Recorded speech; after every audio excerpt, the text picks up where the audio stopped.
नमस्कार. सगळ्यांना नवरात्रीच्या खूप खूप शुभेच्छा. मी माझी एक कविता सादर करते.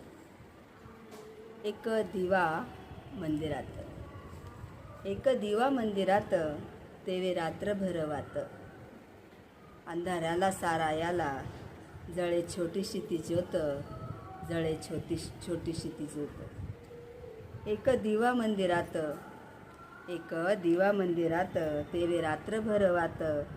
पेटे संयमाचं फळ, पेटे संयमाचं फळ, जीवनाचा थाटमाट, जीवनाचा थाटमाट. एक दिवा मंदिरात, एक दिवा मंदिरात, तेवे रात्रभर वात, तेवे रात्रभर वात. प्रकाशित करे वाट, प्रकाशित करे वाट. होई आनंद पहाट, होई आनंदी पहाट. एक दिवा मंदिरात, एक दिवा मंदिरात, तेवे रात्रभर वात, तेवे रात्रभर वात. काजव्यांची किरकिर, सांगे वाट घनदाट, सांगे वाट घनदाट. ही माझीच एक अशी सुंदर अशी रचना आहे की ज्याच्यामध्ये मी अहिल्याबाई होळकर यांचा जीवन चारित्र्य वाचत होती.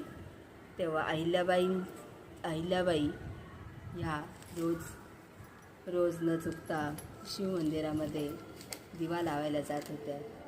तो काळोख असेल काही असेल, पण ती छोटीशी मुलगी न डगमगता शिवमंदिरामध्ये दिवा लावण्यासाठी जात होती. आणि त्या वाचत असताना मला एक सुचलेली ही कविता आहे. एक दिवा मंदिरात.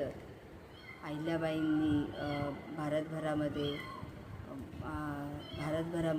जेही पुण्यकर्म केलं, त्या पुण्यकर्मामुळे त्यांना पुण्यश्लोक ही उपाधी भारतभास देण्यात आली.